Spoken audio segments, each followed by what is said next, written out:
I just wanted to show you, I'm getting ready.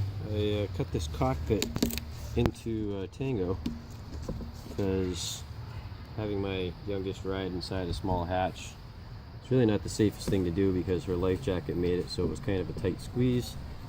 And if we'd ever had an issue and she had to bail out, it wouldn't have worked too well. So instead what I've done is I've opened it up, made a regular small cockpit for her to sit in. She can fit cross-legged, her legs can't fit straight. She'll probably be sitting up here anyways most of the time.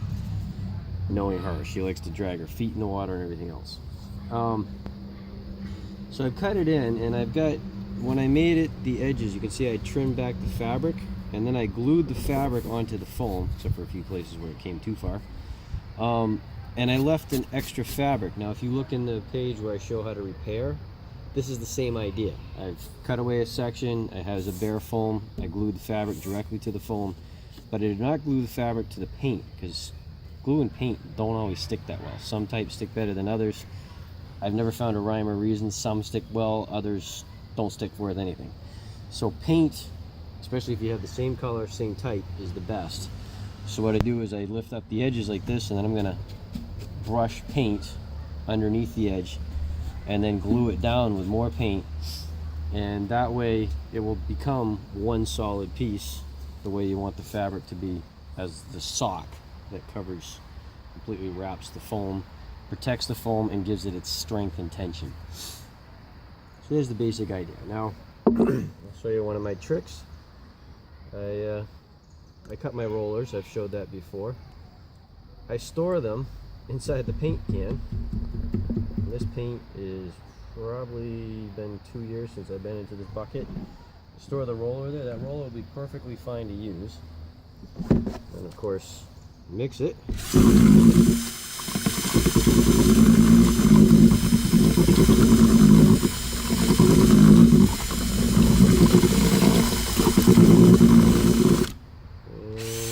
yeah, it looks about ready.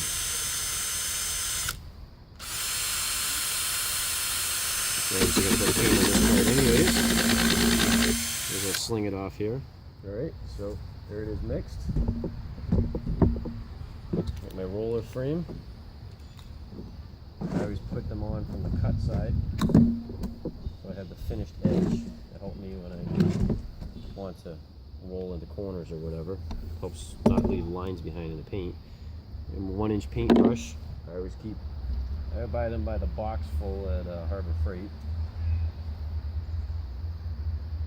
They work very, very well for this. I've used acid brushes, I've used other things, but I definitely find those 1-inch brushes. Like what I'm talking about here around the edges though. Load the brush up with some paint. Brush under the edge because we're using the paint as a glue. And this is a step where you want to put it on as thick and runny as possible, because as I said, this is your glue and you want your glue running, and the fabric is going to be thirsty, it's going to soak it up. And as I mentioned, I think before, whenever you're painting your fabric, give it about 10 minutes and come back and take a look. And if you can see the color of the fabric through it, that's one of the reasons I like to use darker color fabrics instead of lighter ones. You know that it's still thirsty, it's not full. Give it some more. When you can come back after 10 minutes and it's still got a nice sheen, just like paint, then you know that you've given it enough paint to completely fill it, and it will become a composite, which is what the poor man's fiberglass is all about. You know, fiberglass is a composite. Poor man's fiberglass, you're using paint and fabric to become a composite. Same idea, different materials. As I said before, I think I mentioned it, it's not a new idea to me. They used it on the decks of fishing boats and small and sailing boats where you didn't have a crew of guys that would run around scraping the wood down with a stone to keep it clean, like they did on Navy ships. I'm talking commercial boats where you didn't have a whole bunch of extra people. And they would just paint. They'd get nice good lead-based oil paint, and they'd saturate the deck with it, and then they'd take probably an old sail or something, nice thick strong canvas, maybe a little worn, and bed it right down into that paint and just keep filling it with paint till it was glossy and thick. And you had a nice non-skid deck that would pretty much last forever. And if it ever didn't last, you tore it up and you stuck a new one down. And that's the whole idea with the poor man's fiberglass and the foam kayaks. You can slap another layer of fabric on. This is Sawfish. This is my original boat. I just finally, actually no, this isn't. This is Tango.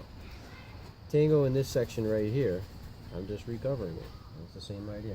Sawfish is behind me. I've been working on her at the same time. And Sawfish, I decided after a couple of years I wanted to change it. So I peeled all the fabric off. I changed the way the foam is laid out. And I put new fabric on.